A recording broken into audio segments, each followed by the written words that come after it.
1 октомври, месец за подигање на свеста за ракот на дојка. Колку жени во моментов во Македонија се борат со рак на дојка? Колкава е смртноста? Расте ли карциномот на дојка кај млади жени? Колку од нив реално се прегледуваат, колку преживуваат? Утрово, наши ваш гостин, доктор Маја Чапова од приватната клиника Аџибадем Систина. Доктор Чапова, добро утро. Ви благодарам што ја прифативте поканата од Слободен вечер. Добро утро и на вас и ви благодарам што ме поканивте да бидам ваш гостин денеска. 1 октомври е познат и како месец на розивата пандалка. Што значи ова практично и како жените во Македонија се справуваат со карциномот на дојка? Има ли развиено свест, колку често одат на прегледи? Октомври е на светско ниво маркиран веќе како месец кој што е посветен на подигање на свеста за постоење на карциномот на дојка како болест, како состојба која што ги атакува жените. И можам да речем се повеќе и повеќе ги атакува не само кај нас, туку и на светско ниво, и забелешката е дека мора да работиме на подигање на свеста за рано откривање, кое што рано откривање, основата на раното откривање е едноставно свеста на жената да дојде на преглед тогаш кога не чувствува проблем. Така. Карциномот на дојка, за жал, веќе 2 или 3 години е број 1 малигна болест, не само кај женската популација, туку веќе се генерално во човечката популација издигна како број 1 малигна неоплазма, малигна болест која што го атакува човекот и навистина мораме да бидеме сериозни во пристапот кон оваа состојба. Вашата болница е единствена практично во Македонија која што има вложено над 20 милиони евра во дијагностицирање на карциномот на дојка. Така. Значи, буквално при влез, доколку се открие карциномот, до операција или мастектомија, жената има можност да го реши на некој начин, има и онколог после тоа. Може ли нешто околу постапката да ни кажете најпрво, па потоа и околу препораките? Така. Јас сум горда што нашата болница е една од ретките болници во светот и го прати светскиот тренд на One Stop Hospital. Значи, One Stop означува дека на едно место, во едно кратко време, можете да го решите својот проблем. Едноставно, од почеток до крај е покриена не само дијагностиката, туку и лекувањето на проблемите со дојката. Во однос на делот на дијагностиката, горда сум да кажам дека ги имаме сите средства на располагање од имиджинг модалитети, од машини кои што се нужни за дијагностика на карциномот на дојка. Имаме одлична лабораторија патохистолошка која што располага со сите маркери, со сите можни техники на обработување на патохистолошкиот препарат да дојдеме до точна и конкретна дијагноза. Имаме одличен тим од тројца хирурзи, тораковаскуларни, кои што се специфицирани и многу работат патологија на дојка. И имаме одличен оддел за онкологија кој што е покриен комплетно, не само да ја запазува хемотерапијата, туку имаме и можност за зрачна терапија, можност за биолошка терапија, така да од почеток до крај пациентот е збринат. И оно што е најинтересно е дека навистина сме не само што сме екипирани со опрема, туку и како тим функционираме брзо и секојдневно. Така да комуникацијата наша за секој пациент е моментална, одлуките се заеднички и многу брзо во процесот на дијагностика доаѓаме до резултатот, односно до мислењето што треба понатаму се прави и предлог за решавање на проблемот. Значи нема губење на време. На време, што е клучно. Што е клучно во оваа работа, да. Долги години во Македонија се карикира со една бројка дека околу 735 има жени кои што се заболени, практично дијагностициран е карциномот кај нив. Смртноста е околу 230 од прилика. Меѓутоа, она што го имам како податок е дека не само на светско ниво, него и овде во Македонија рапидно расте бројот на заболени жени. Какво е вашето искуство, бидејќи секој ден сте практично во ординација, и дали овие бројки се вистинити? Значи, не можам да кажам дали се вистинити или не, со проста причина што реална статистика не постои. Значи, регистарот за малигни болести се уште не е како што треба поставен во нашата држава, така да зборуваме за 735 или 800 или 900 не би потенцирала посебна бројка, нели, затоа што така секако ќе сгрешам, меѓутоа апсолутно е чувството низ работата, не само моја и на колегите од патохистолошката лабораторија и генерално на целиот тим што се бавиме со оваа патологија, дека бројот на карциноми расте. Мислам дека се ближиме некаде околу 1000. Тоа е моето лично чувство и перцепција. Она што можеме од секојдневната своја работа да кажеме дека за жал немам ден без еден или два нови дијагностицирани карциноми.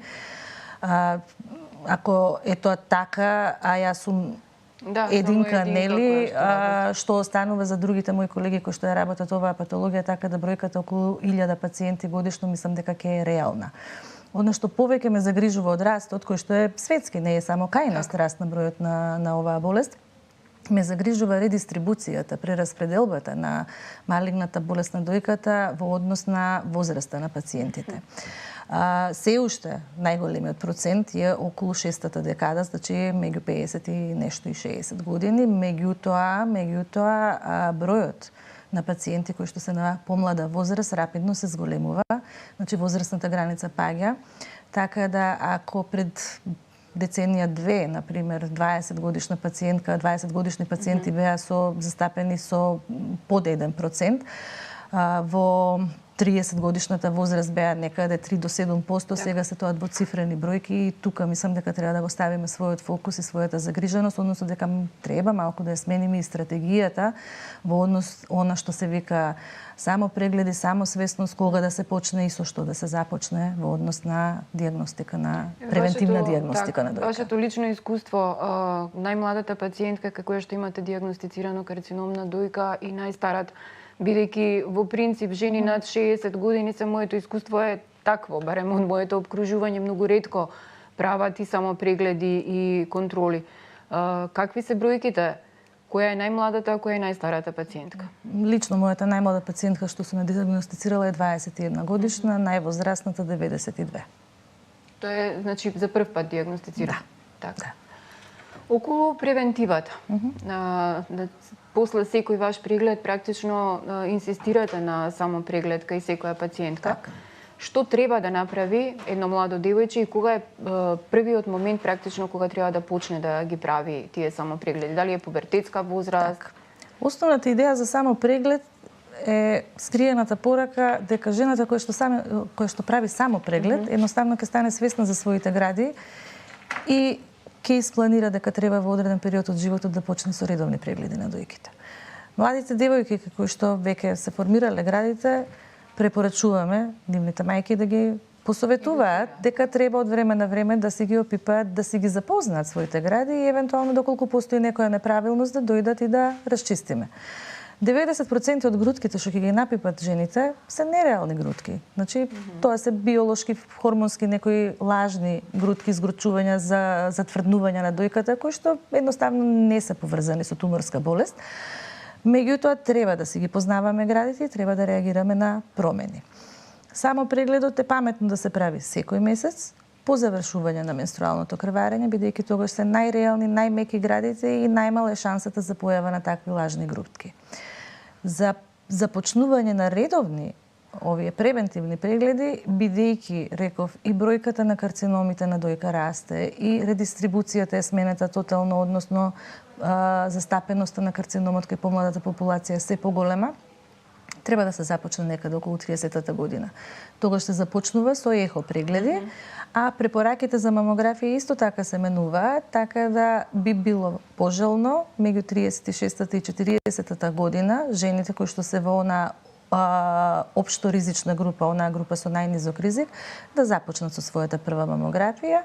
Дали ќе биде тоа на долната или горната граница зависи од неколку фактори. Првично дали жената родила, дали е со зголемена телесна тежина, дали употребувала хормони. А овие правила не важат кај жените кои што имаат повисок ризик фактор, односно кои што имаат или изразена семејна историја или имале претходно некакво заболување на дојката или биле подложени на хормонска терапија. Последниве години се почесто од женската популација за жал има потреба и од потпомогната репродукција која што користи повеќе хормони, така да мораме да имаме и посебен осврт кон овие жени, односно да им обрнеме внимание дека треба да се редовни на прегледи.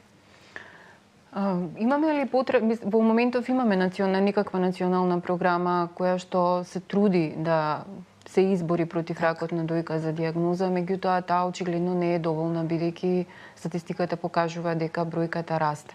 Ваше лично мислење, треба ли да се опфатат поголема група на жени, бидејќи мислам дека од 50 до 60 години е препораката и ги викаат практично жените на тие редовни прегледи. Има ли навика практично кај нашиве жени, бидејќи вашите колеги пред 5, 6, 10 години кажуваат дека едноставно нема навика да се направи мамографија кај жената која што посебно кај оние жени кои што веќе има. Пред 10 години тоа и беше вистина, меѓутоа морам да забележам дека тоа се смени.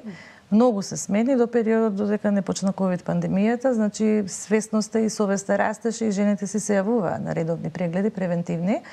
Ковидот малку не закочи, односно оние препораки да не се оди на прегледи без потреба, а потребата беше една широка категорија што е потреба во тој момент, така да малку не регредираше, малку повеќе не регредираше, така да ни ги поништи сите резултати што ги имавме и не врати назад цела една декада. Морам да ги поздравам колегите кои што се избори и успеа, нели, да ја организираат и еве да ја одржат оваа цела година таа национална програма. И треба такво нешто да постои. И не дека е мое само мислење и самите колеги кои што го работат тоа, сите сме свесни дека да, малку е тоа да биде за жените само од 50 до 60 години, меѓутоа знаете што мораме да бидеме свесни, не е тоа само кај нас, во целиот свет. Националните програми и скрининг програмите кои што се под капа на државата, секогаш се раководат од буџетот кој што државата е спремна да го издвои за оваа цел.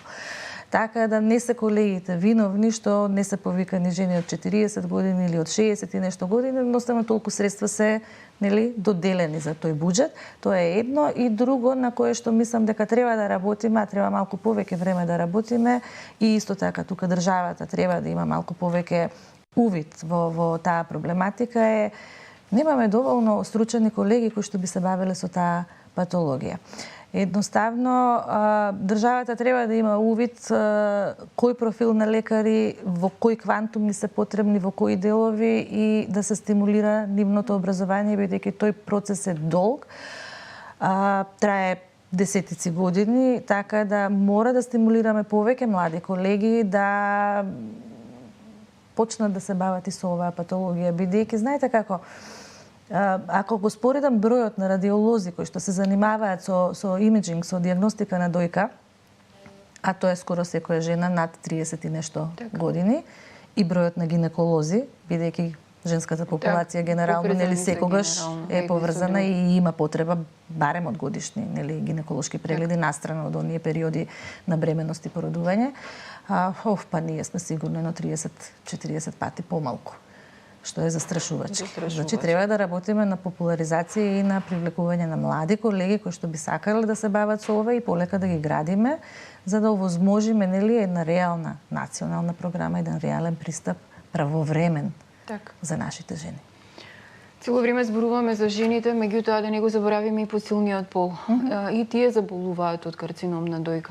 Која е нивната, да кажам, најниска граница на заболување, дали и кај нив треба само прегледи да се прават и колку од напипаните грудки кај нив завршуваат со карцином на дојка? Карциномот на дојка кај мажи е исклучително редок под 1% и обично е кај возрастни мажи. Значи, мислам дека не сум сретнала ни во литература да се случи тоа кај момчиња. Можни се појава на грудки кај мажите, меѓутоа најчесто грудките кои што ќе ги опипа еден маж се или липоми, масно ткиво или она гинекомастија што е велиме разраснување на млечна жлезда во машка дојка, кое што може да биде причината од неколку фактори и кое што не е патологија, не е болест. Ретко може да биде некој апцес или воспаление и исклучително ретко може да биде карцином. Значи да, и мажите можат да заболат, а морам да потенцирам и уште нешто, значи не само мажите дека може да заболат, туку во оној момент кога е жената соочена со карцином на дојка, верувајте и мажите боледуваат. Значи состојбата од моментот на дијагноза, процесот на лекување е исклучително емотивна состојба која што го вклучува целото семејство, така да не можеме да речеме дека тоа е само женска битка. И се случува на жената, меѓутоа тоа е битка за цело едно семејство. Доктор Чапова, за крај препорака до жените во Македонија во розевиот месец. Треба да водат сметка за своето здравје, што треба да направат? Па не само во розевиот месец, значи во текот на целата година жените треба да си водат грижа за своето здравје. Едноставно, еднаш годишно 15 минути сметам дека апсолутно не се премногу од времето кое што го располагаме во текот на годината да го посветиме на нашите гради.